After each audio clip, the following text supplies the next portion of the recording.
Ford's strategy to maintain a competitive advantage for the future by Kirk Brown, William Bullock, Sean Cox, Rachel Lehman, Robin Loeffel, and Milton Roberts.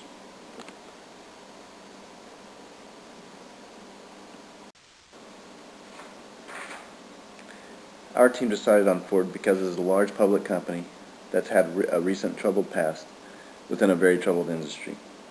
Despite this, Ford has been able to return to profitability and has been recognized by many who report on business as a respectable case study. We decided to lay out our presentation in a topical format rather than a timeline format, with me beginning by giving a brief overview of Ford's history, followed by Rachel, who will discuss their financial history, followed by Sean, who will analyze Ford during the 2008 financial crisis, followed by Kip, who will discuss Ford's strategy and leadership following the crisis, then Robin, who will analyze Ford's position after the crisis, and concluded with Will, who will discuss whether we agree with Ford's approach.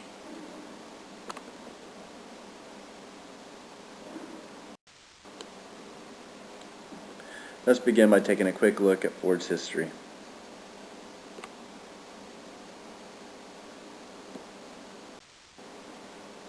In the early 1900s, the auto industry was an emerging and fragmented market as hundreds of manufacturers competed for a position. In 1903, Henry Ford established the Ford Motor Company in Detroit, Michigan, producing a two-cylinder, 8-horsepower car known as the Model A.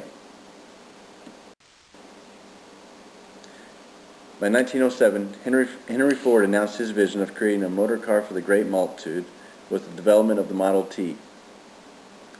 In order to reduce costs and lower prices, the Model T would be a simple design with no options, not even color, in Ford's effort to increase production and make the Model T more affordable for the masses. As Ford's cost leadership strategy proved successful with the Model T, they were unable to maintain production levels with the increasing rise in demand.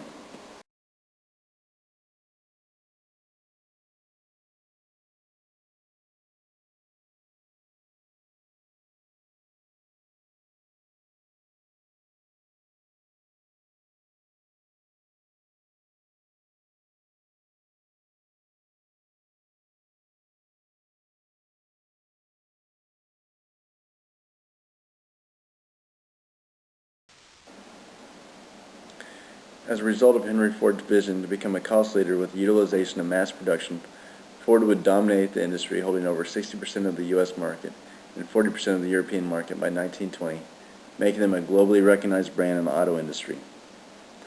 As a result of their early success, Ford would be able to establish a foothold in this emerging market that would help carry them through the 20th century. In addition to Ford's early success, GM and Chrysler would also establish themselves within the auto industry through strategies of product differentiation to compete with Ford's cost leadership strategy. By 1930, the Big Three comprised 75% of the market and would continue to dominate over 50% of the U.S. market until 2007. However, even prior to the 2008 financial collapse, the Big Three were facing serious financial problems. Marked by the rise of oil prices and the presence of increased global demand, consumers' needs were beginning to change. Despite these conditions, Ford, along with GM and Chrysler, continued to push their more profitable and less fuel-efficient sport utility vehicles and trucks, while foreign competitors were better positioned to take advantage of consumer needs by offering more fuel-efficient alternatives. Consequently, by 2006, Ford sales had suffered as they realized a record loss of $12.7 billion for the year. As a result of Ford's declining sales and record loss in 2006, the company decided to embark on a major restructuring plan known as the Way Forward, whereby Ford would reduce capacity, cut costs, and accelerate new development all within the same year. Specifically, this plan would include a resizing of the company to match current market realities by dropping some of the unprofitable and inefficient models, consolidating production lines to realize better economies of scale. They would close 7 vehicle assembly plants and 7 part factories, and they would divest its operations in Land Rover, Aston Martin, and Mercury. Ford's timing of this restructuring plan would prove beneficial on the eve of the financial collapse, which will be discussed later. 2008 was marked with a financial crisis that many economists have considered as the worst financial crisis since the Great Depression of 1930. Spurred by the bursting of the U.S. housing bubble, the crisis played a significant role in the failure of many key businesses, leading to a downturn of economic activity from 2008 to present day. A combination of several years of declining automobile sales and scarce availability of credit led to a more widespread crisis in the United States auto industry. With this, I will give it to Rachel to talk about the financials of Ford.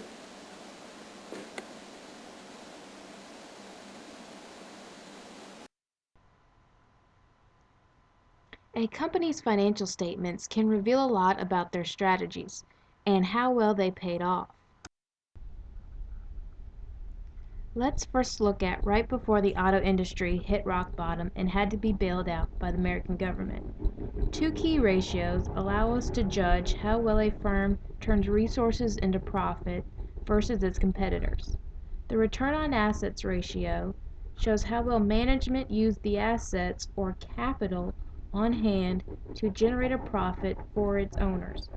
In other words, were the decision makers making the right decisions given what they had to work with? As the graph shows, Ford was not able to generate any return on its capital for the 2007 fiscal year, but the margin between Ford and its closest competitor, GM, shows that Ford's managers had a better strategy on how to leverage their limited assets to keep the bleeding to a minimum. The second ratio, return on equity, more specifically shows how well a company generated profits with the equity investor or owner's money. Again, we see that 2007 was a rough year if you owned Ford stock. You would have lost almost half of your money over that time frame. Toyota, a market leader, was still able to return 11% profit to its investors even in a poor economy. The General Motors figure is misleading, however. It implies it was a great year to be a GM stockholder, doubling your money. However, in fact, it's merely a math anomaly where two wrongs happen to make a right. General Motors not only lost revenue in 2007, but the value of GM stockholders' equity deepened into the negatives as well. While Ford's profits took a hit, at least they didn't lose their shirts. A lot of investors consider liquidity an important factor in a strong firm. They want to know that if the need be, there are enough assets on hand that can be sold fast in order to pay off the debt holders. But having a lot of cash on hand is not always a good strategy. And an ideal liquidity ratio is very different for different industries. Although there is a consensus that anything under 1 is not good. It shows that the firm has more liabilities coming due than the means to pay for them. These current ratios are very similar across the three competitors. When we no longer consider inventory a liquid asset, as the auto industry can tell you, we see that Ford is actually in the strongest position. It should be noted, however, that all three automakers are tempting fate. The impact of liquidity can be seen with the greater liquidity ratio of General Motors, who, even with the bailout money, had to file bankruptcy in 2009 to remove the uncovered debt from its books. To make it through a recessionary cycle, a company typically has to rely on more debt. How much debt to leverage is a very critical strategy decision. The debt-to-equity ratio tells us how much debt holders have contributed to the company versus how much shareholders have. It can also be looked at as how much of the company is at risk in the event of a default. Here we see that Ford secured an astronomical amount of debt, more than what was likely required to simply cover operations costs. This was a distinct strategy on their part, one that saves them from having to be bailed out, the only U.S. automaker to have that claim. How much debt did Ford have on their books? 4 times the amount of their direct competitor, one that had to file bankruptcy. The debt-to-asset ratio gives an estimate on how much of what the company has, its assets, were bought by the creditor's money. Here we have much calmer numbers, although Ford is still double that of the industry during the same time period. Let's look specifically at the two American brother companies. Both companies faced the same economic troubles, but chose two completely different strategies. GM went for public funding of their debt in the form of the government bailout. Ford decided to go private. It appears that Ford saw the writing on the wall and knew it would need a lifeboat in the future, so they moved to secure as much money, or debt, as they possibly could before lending became tight during the recession. The most gutsy move they made was in the form of a giant $23 billion loan, which was close to what GM got in the bailout. They had to put up their trademark blue oval logo as collateral on the loan. Had they defaulted, Ford today would have failed to exist as we know it. But they didn't stop there. They issued more, smaller debts in a multitude of different types. Such an issuance by an established American company was so unusual it created a feeding frenzy among creditors. This further created a phenomenon where for each new piece of debt Ford issued, they got to borrow at a lower interest rate, so they just kept issuing more. This was not without immediate consequence, however. Leveraging the entire company basically, in a matter of months, spooked investors so much that they were just as eager to run away as were the creditors to lend, and the stock price lost half its value in a year. This graph shows the historical stock price for these three competitors over the time period of the Great Recession. You can see that Ford, the blue line, has been very steady for a recessionary period with a slight increase. Notice the red line, GM, starts at a different point. In 2010, they were coming out of bankruptcy and issued a new IPO. By cleaning out the debt off its books, GM trades at a higher price than the debt-heavy Ford. But even increasing their profits, neither company matches their Toyota competitor, who took a hit in 2008 because of the recession, but not nearly to the level of their American counterparts. The first rule of finance is high risk gives high reward. So, was that the case for Ford and their astronomical amount of debt? Let's focus on the two American companies and their very different strategies. One publicly funded debt and the other privately funded debt. As we can see, there's been a marked improvement across the board from the beginning of the recession to the end of the recession for both companies.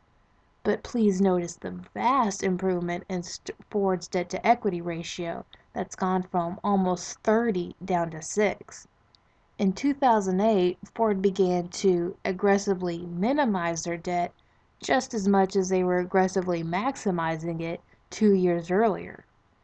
General Motors' numbers are better, but they've benefited from a balance sheet scrub in the form of bankruptcy where Ford's had to plug through the years. Ford is still giving the investors a higher return on equity. Some of that's due to the lower stock price. So how does a company go about paying off several billions of dollars in debt in addition to the interest on several $billion of debt? Well, they did it just as creatively as they did collecting the debt. For those who had convertible bonds, they offered incentives for them to convert their bonds into common stock. This helped with the ever-increasing stock price and took the debt off their books without having to pay anything. For the non-convertible bonds, they offered him a price slightly higher than the value of the bond in order for the creditors to turn the bond in before its maturity date. They also sold more cars, and because they could sell more cars, they had greater profits. They used those profits to pay off debt instead of reinvesting them in the company. And not to leave anything out, they also issued new common stock in order to raise equity funds. They then used those equity funds to pay down their debt. The graph on the left shows Ford's debt in relation to some of its competitors. In red, again, is GM.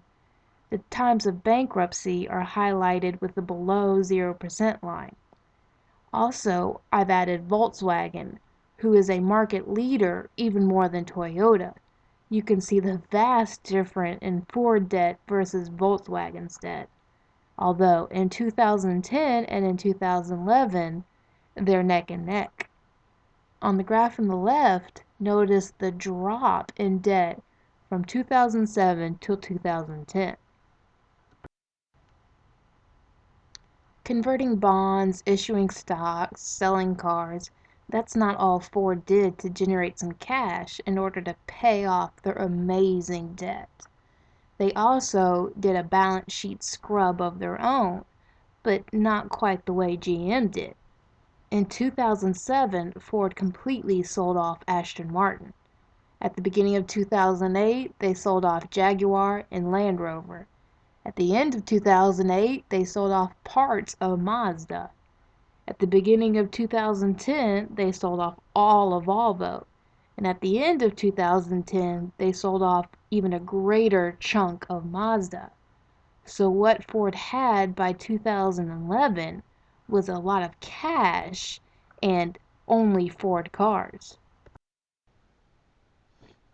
While all this money shuffling was risky, this graph shows that it was also effective.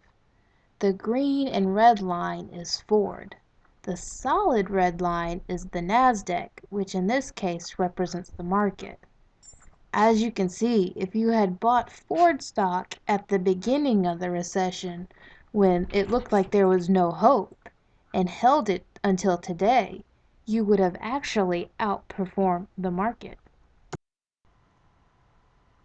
It's not all smooth sailing for Ford, however, though, because Ford is an international company. As you might have noticed in the last slide, the stock price has been dropping in the last year. That is because of the European crisis. The European debt crisis followed quickly after the American financial crash. And while Ford North America has been able to increase revenue and sell more cars, Ford Europe has been dropping at an even larger rate. The graph right below shows the unemployment in Europe, and it has been steadily increasing with no end in sight. This means that the numbers for Ford Europe are only going to cut into Ford North America's profits even more in the future. Next, I'm going to give it to Sean and let him tell you more about Ford's position in its marketplace. Hi, this is Sean. We're now going to take a look at the SWOT analysis. SWOT stands for strengths, weaknesses, opportunities, and threats. Ford Motor Company was started in 1903 as an American company. It now conducts business globally. Ford is also part of the big three automotive manufacturers out of Detroit, which consist of General Motors, Chrysler, and Ford. The two main companies in which Ford operates are Ford Motor Company and Ford Motor Credit. Ford Motor Company manufactures vehicles, and Ford Motor Credit is the financial arm of Ford, which helps support the dealer network to provide consumer financing for customers and also floor plan financing for dealers. Fords are sold worldwide on all continents. They have more than 150,000 employees. First, we're going to take a look at Ford's strengths. Because Ford was started in 1903, they are actually credited with being the first company to develop mass production. And their mass production originated with the large-scale assembly lines and high-level, large-scale industrialized management teams. Ford is currently ranked in the top 5 of all automotive manufacturing companies worldwide. They're actually number 4. And they're number 2 just in the U.S. During the Great Recession of 2009, Ford has distribution and manufacturing facilities worldwide. Their research and development is a major component of the processes at Ford, which allows them to develop new technologies and new products, which caters to consumers. One of the things they're looking at doing now is trying to evolve higher fuel-efficient cars that save money and are safer along at the same time.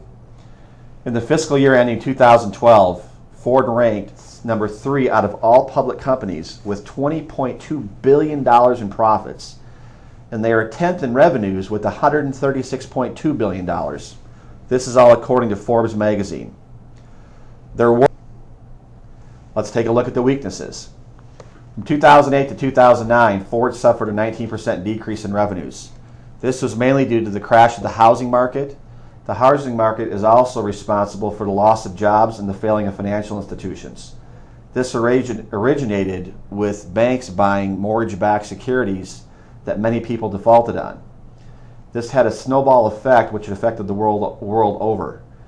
Recently, Ford recalled over 500,000 escapes. Market share for the Ford product has been declining due to the economy and Ford's vehicle lineup up until 2008. However, in 2009, Ford began to see an increase in these numbers due to the economy coming back around.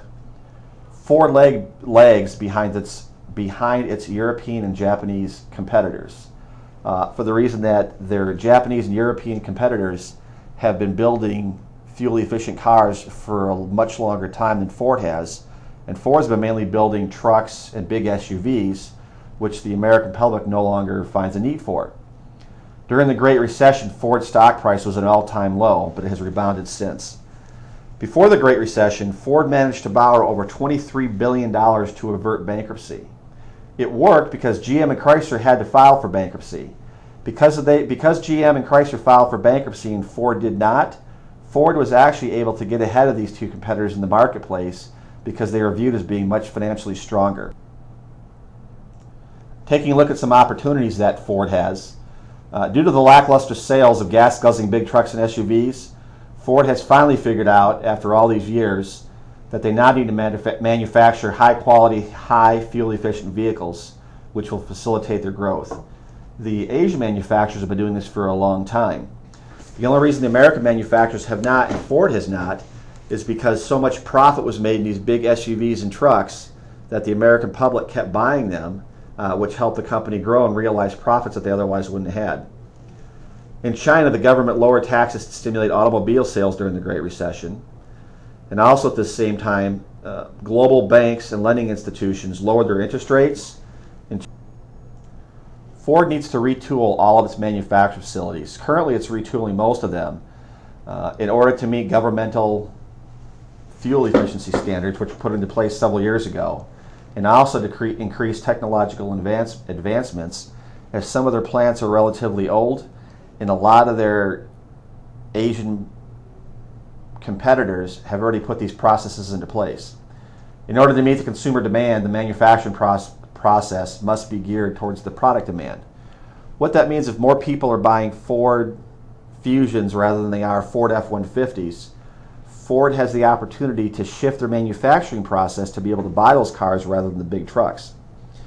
These processes can be easily changed in countries with reduced labor costs, such as China and India.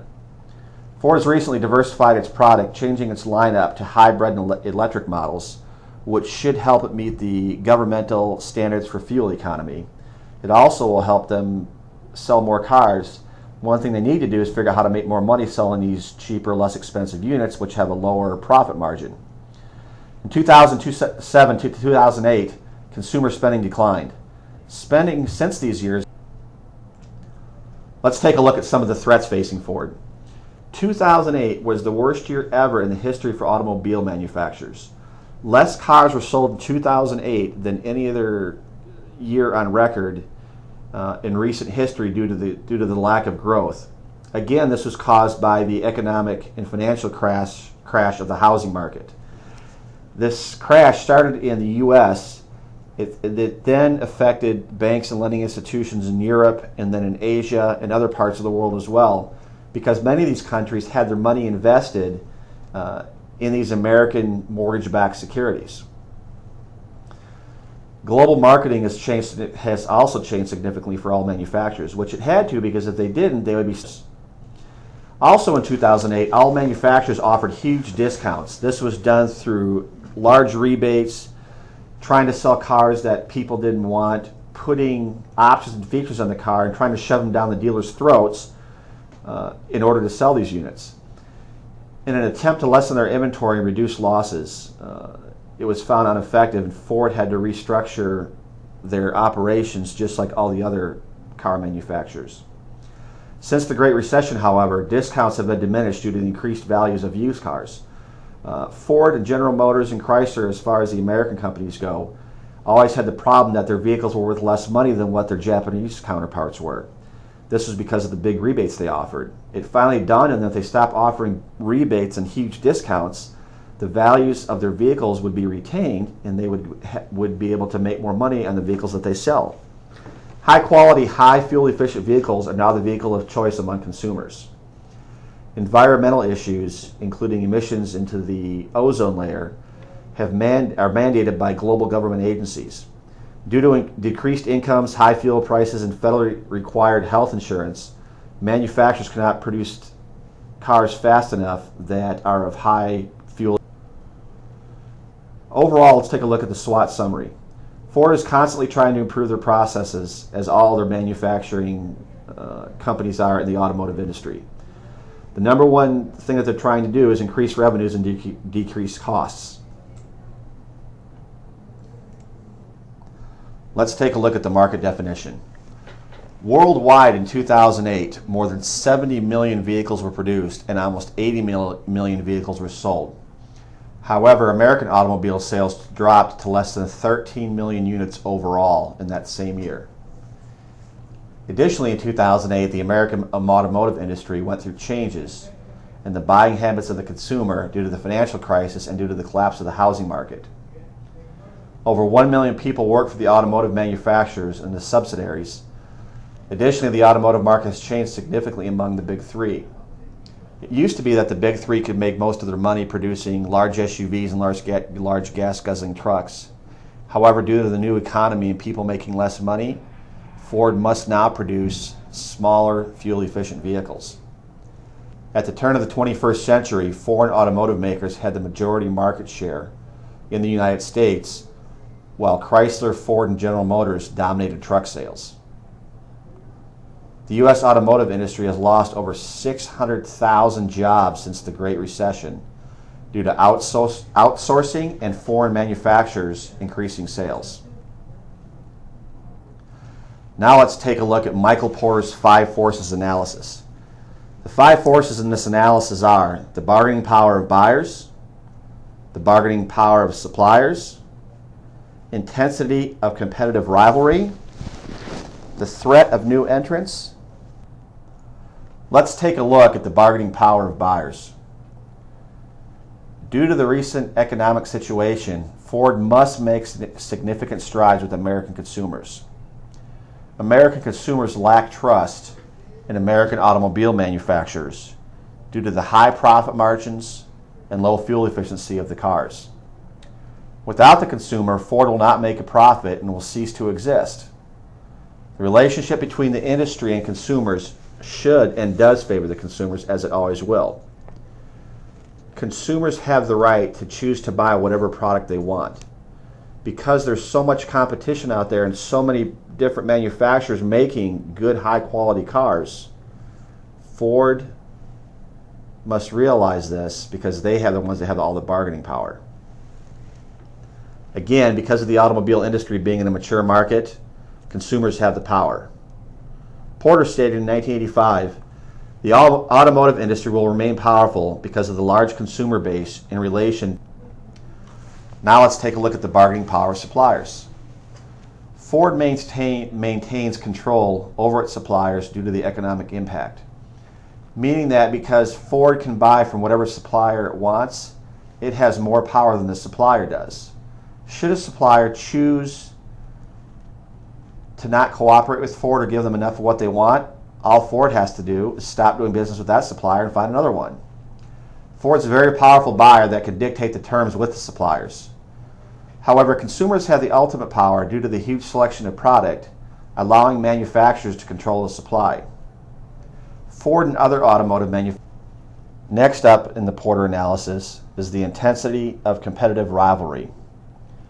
Competition is high among rivals in the U.S. and worldwide automotive market. China is probably the newest biggest player in the consumer market due to the growing economy in China, and American automotive manufacturers, especially those of Buick and Cadillac, are viewed as luxury items in the Chinese market. The big three do not control the global or American market. The global and American market is controlled by foreign automotive makers. Global automotive companies are competing in the U.S. market while American companies become globalized. Porter, 1985. Since the 1960s, German manufacturers have gained U.S. market share. In the 80s, it was the Japanese automotive manufacturers. Then in the late 90s, the Korean automotive manufacturers also gained U.S. market share. Due to the U.S. being in a very mature market in the automotive industry, next is the threat of new entrants. To enter the automotive industry, an extremely large amount of capital is required in making and manufacturing of automobiles. It makes it very cost prohibitive, so that keeps a lot of the new entries out. However, you do have new entrants like Tata Motor Company in India, which has managed to make and manufacture and sell a car for just under $2,000 in the country of India. Automotive manufacturing facilities are specialized. Although new companies' entry barriers are substantial, major established companies are still venturing into new markets with strategic partnerships. When a new manufacturer goes into a new, when a automotive manufacturer goes into a new country, many of these countries have laws in the books which require partnerships with a domestic company in order for the company to move forward. Global entry into the industry. Threats from substitutes. Almost no substitutes for the automobile exist in the U.S. outside of major cities. In the major cities, such as New York City, the competition that exists are the subways, buses, and bicycles.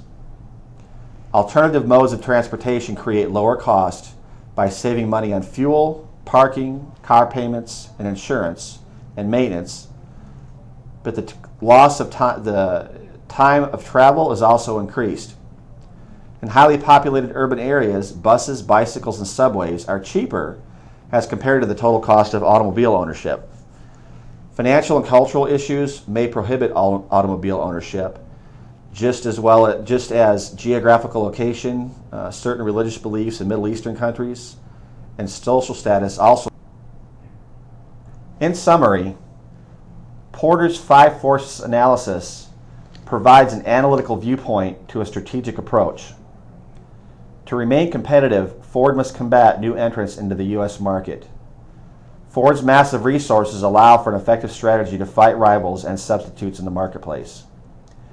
Ford has and will continue to address supplier and buyer bargaining powers while looking at competitive and global rivals. Using and implementing Michael Porter's analysis should enable Ford to manage its operations successfully. As Porter stated in 1985, the industry will eventually secure a larger market base, facilitating high profitability, consequently improving perceived industrial performance.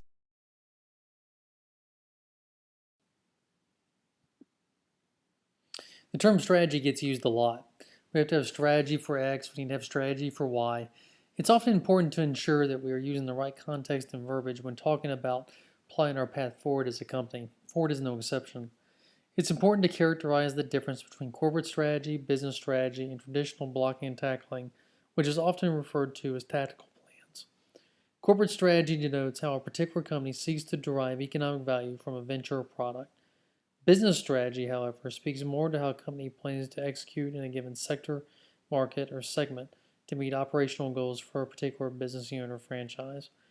Tactical efforts, also known as blocking and tackling, refers to the actual marketing or sales plans.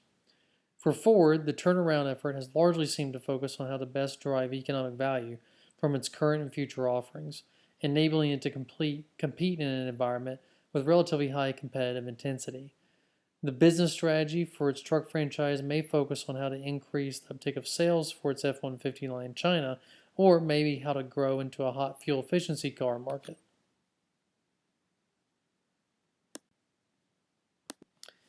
As we think about corporate strategy and its contrast to business strategy, there are numerous components. High level, an organization can generally participate in the following: corporate strategy, vertical integration, mergers and acquisitions. Conceptually speaking, corporate strategy is both a concept and a process. Oftentimes, companies have special work groups internally that focus strictly on corporate strategy or may be often referred to as strat plans. There's also a particular timing or a season that goes or corresponds with it. Oftentimes, shortly after annual earnings release, companies will enter into what is termed a strat plan season. Strat plan season is an opportunity for the company to examine what adjustments, if any, it would make into its existing long-term strategic plan. Think of this as an opportunity to trim the sails, so to speak.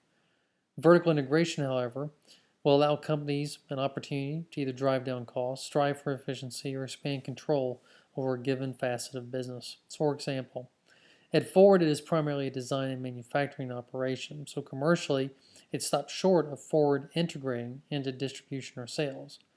While it may provide marketing support, generally the sale of the automobiles is left up to independently owned dealers.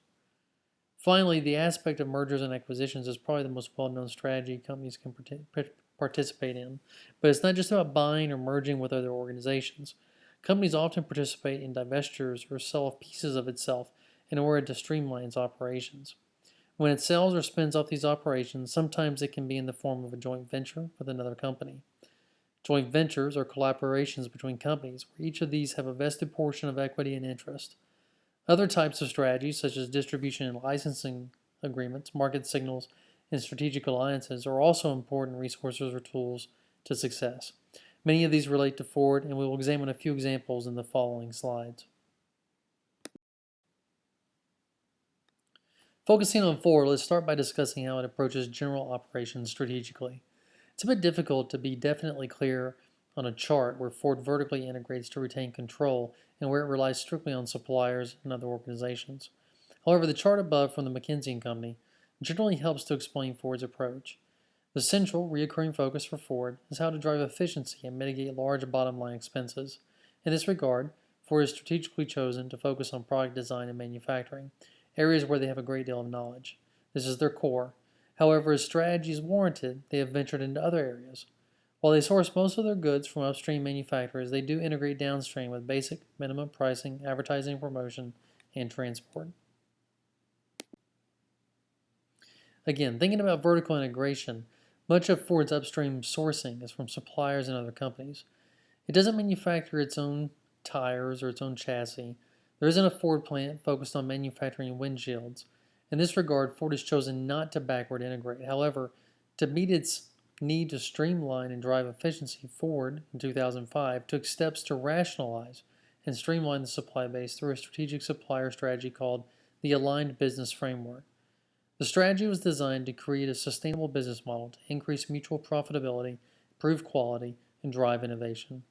In layman's terms, it means Ford is working more closely and collaboratively with a smaller number of global strategic suppliers.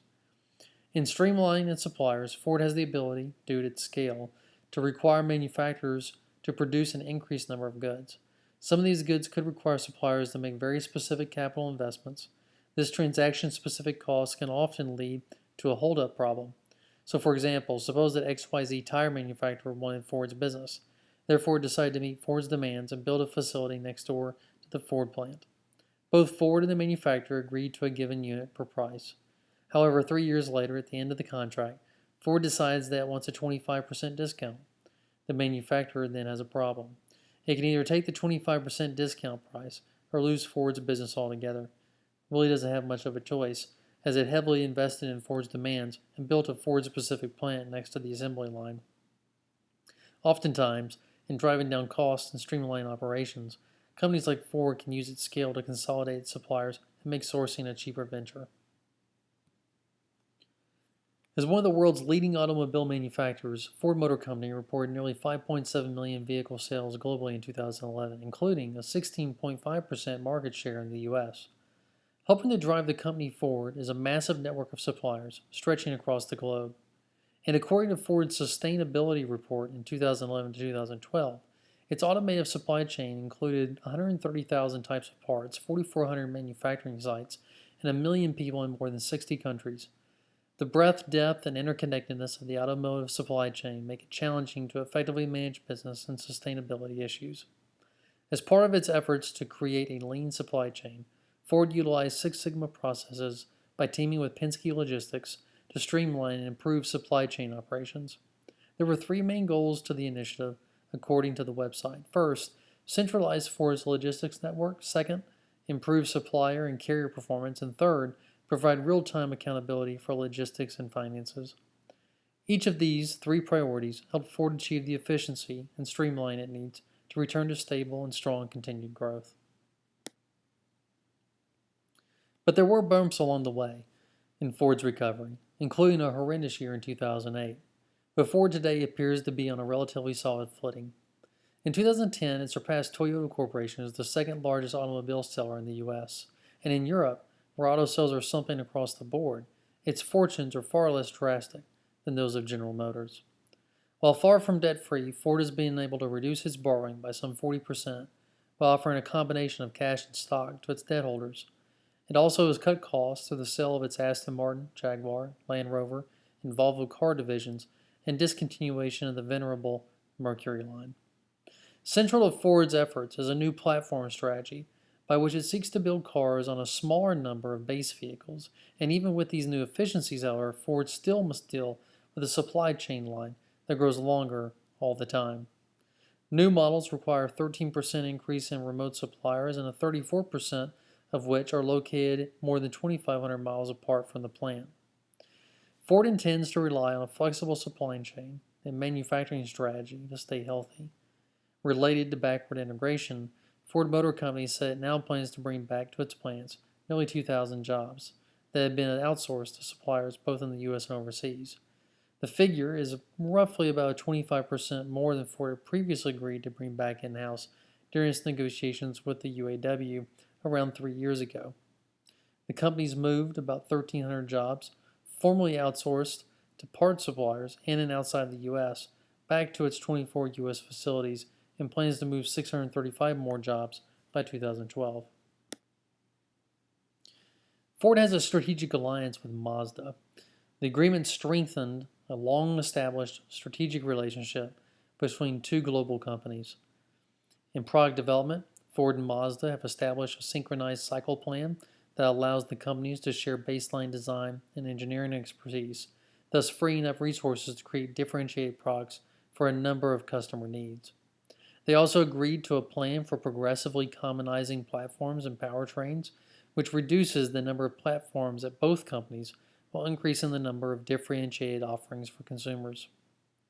In the area of manufacturing, the two companies have increased cooperation on strategies to maximize existing resources, and in distribution, both companies are anticipating positive results from strengthening the distribution networks, improved sales and profits from reduced costs associated with distribution as well.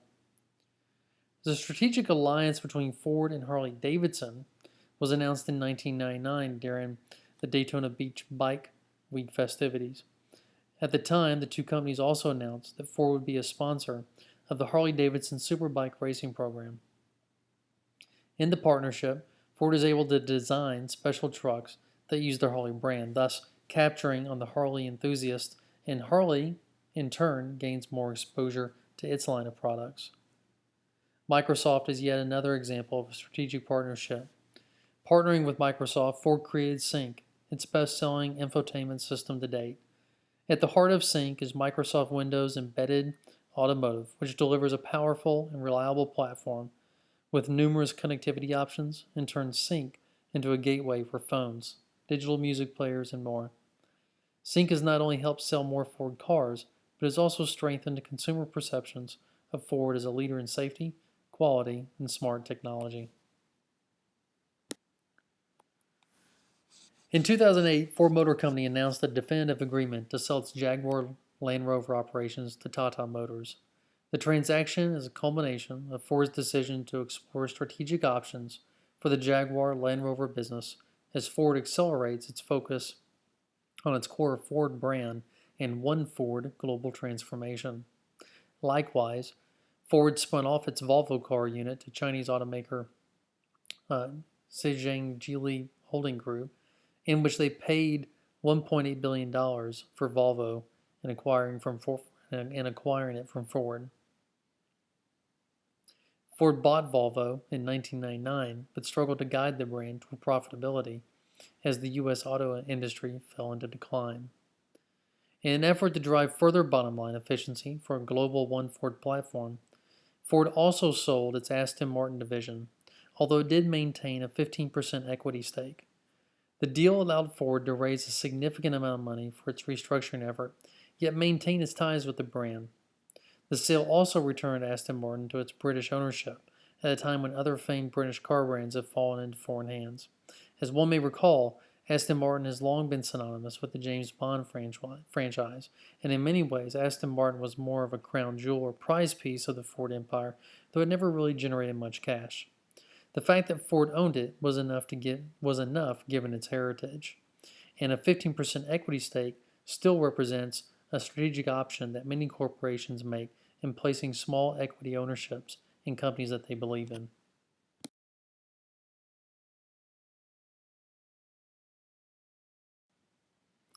In November 2008, Ford was in desperate need of a lifeline.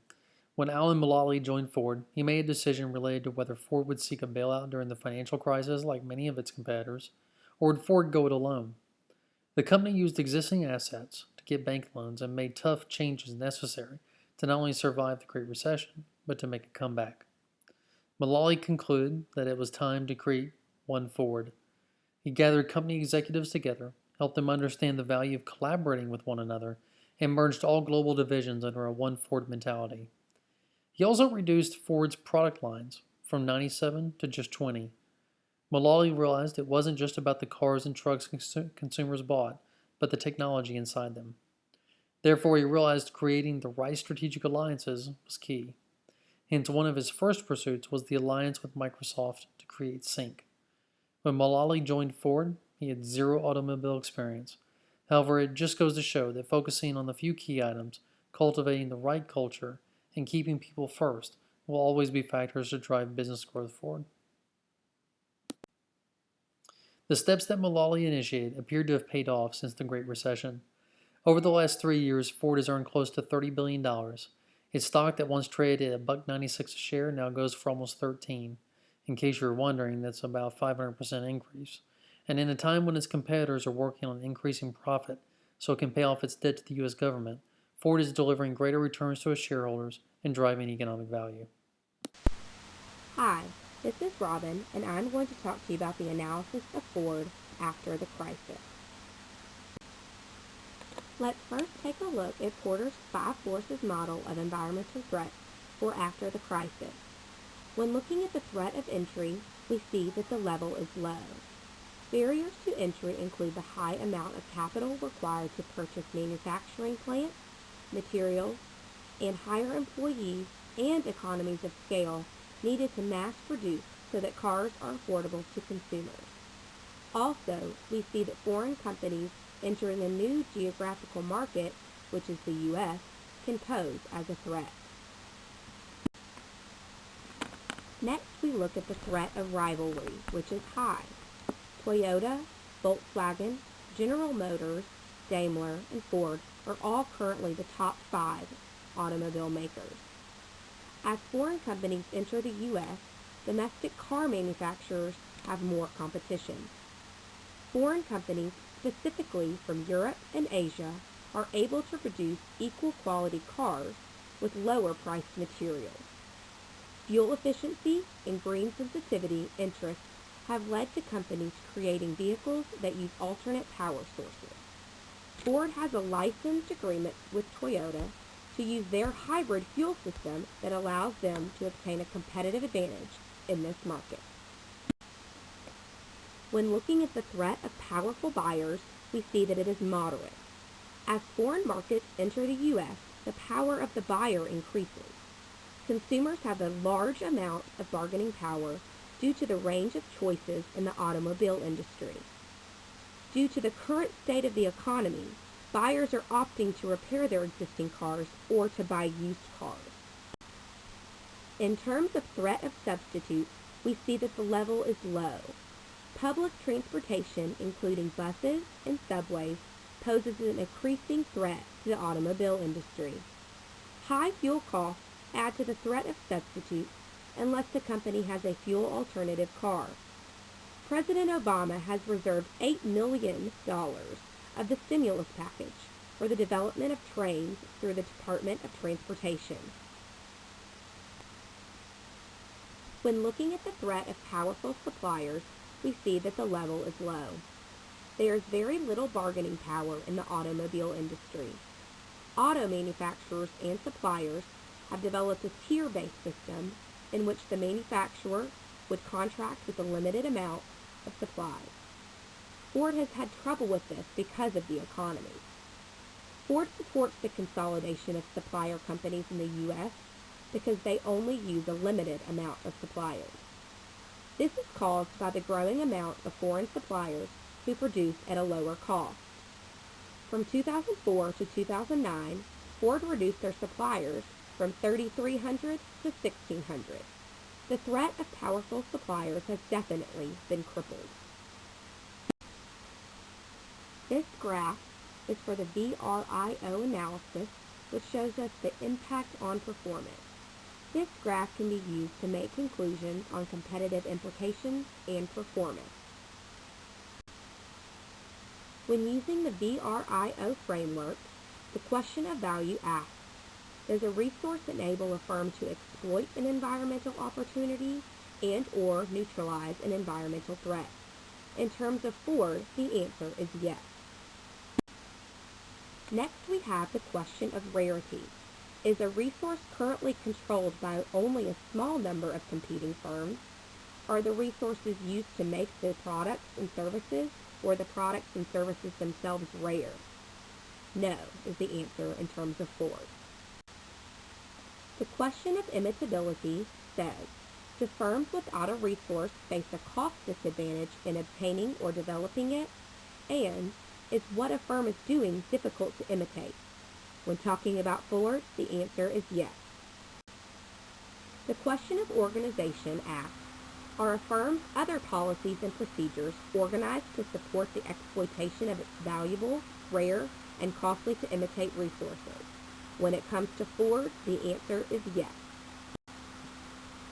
After using the VRIO framework on Ford, we can summarize that Ford has competitive parity and normal performance. Let's now take a look at the cost leadership abilities of Ford. In 2000, Ford began to implement a low-cost strategy called Ford 2000, Total Cost Management, that focused on reducing the cost of production by cutting all excess costs in every division. For example, the engineering department reduced personnel by 30%, as well as largely cutting raw material costs.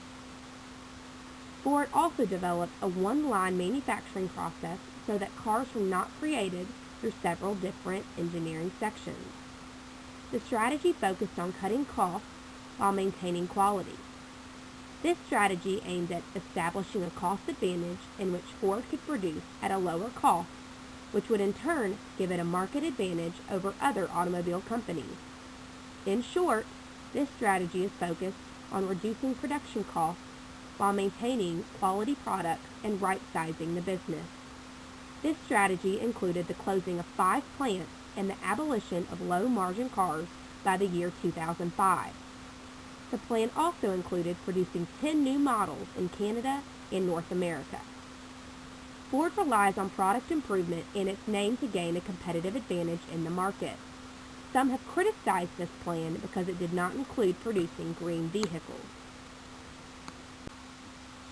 Now let's take a look at Ford's product differentiation. In 2004, Ford introduced an F-Series pickup truck that had over 140 patented inventions. This led to a sales record selling almost 1 million units. An example of a differentiating technology that Ford has introduced is its hybrid powertrains. These vehicles use electric power that is generated from batteries that are recharged while driving in a gasoline internal combustion engine. Another differentiation is Ford's alternative fuel vehicles, for example, the Ford Escape Hybrid. They have a hydrogen-powered internal combustion engine, bio or clean diesel-powered vehicles, and fuel cells.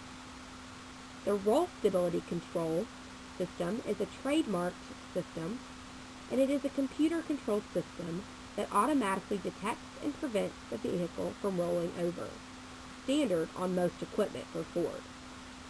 All aluminum bodies reduce the weight of the vehicle, which enhances the fuel economy and performance. For example, the Jaguar XJ. Most recently, Ford has implemented the One Ford global strategy in which the company has concentrated on three main aspects: quality, efficiency, and sportiness.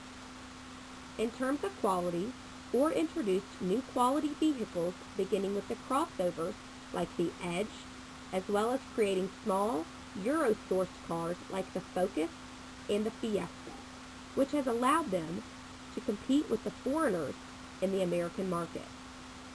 The quality of Ford's vehicles has improved significantly in recent years. In terms of efficiency, Ford has reduced its carbon footprint with models like the Escape Hybrid, Focus Electric, and C-Max. In terms of sportiness, the Mustang was the focus because it has never been taken out of the lineup and has always had successful sales. There have been talks of a smaller Mustang model that would have an EcoBoost 4-cylinder. This car will exceed the Camaro and the Challenger in terms of horsepower. Here's an overview of Ford's One Ford plan. One team, one plan, one goal. This graph also lists expected behaviors within the One Ford plan.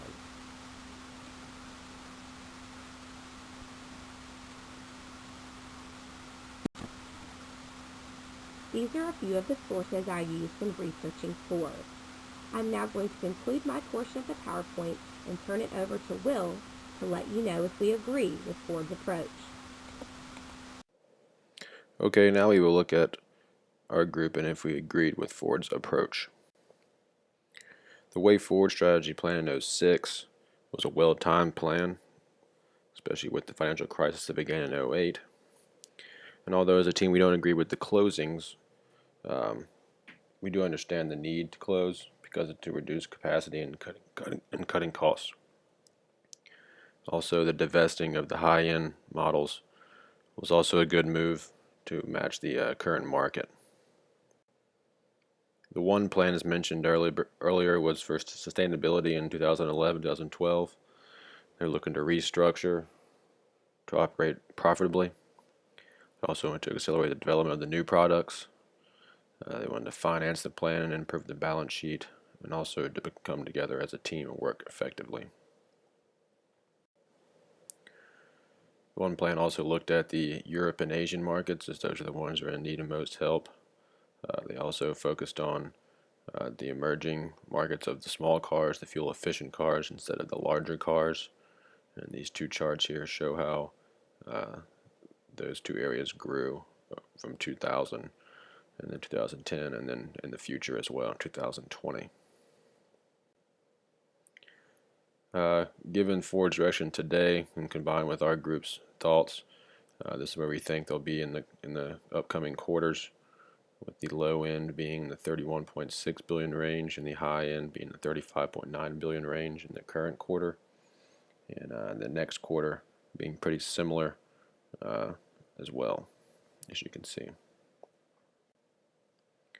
And in terms of earnings per share, given Ford direction, we also see a low estimate of 32 cents as a low end, and on the high end of earnings per share at 46 cents per share.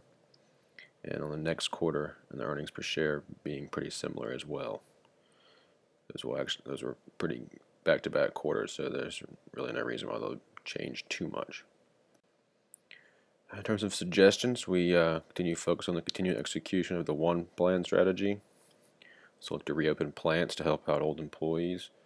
Focus on the Asia Pacific and European markets, and to continue with the hybrid fuel-efficient technology investments, while also continuing positive advertising campaigns and all of the PR strategies.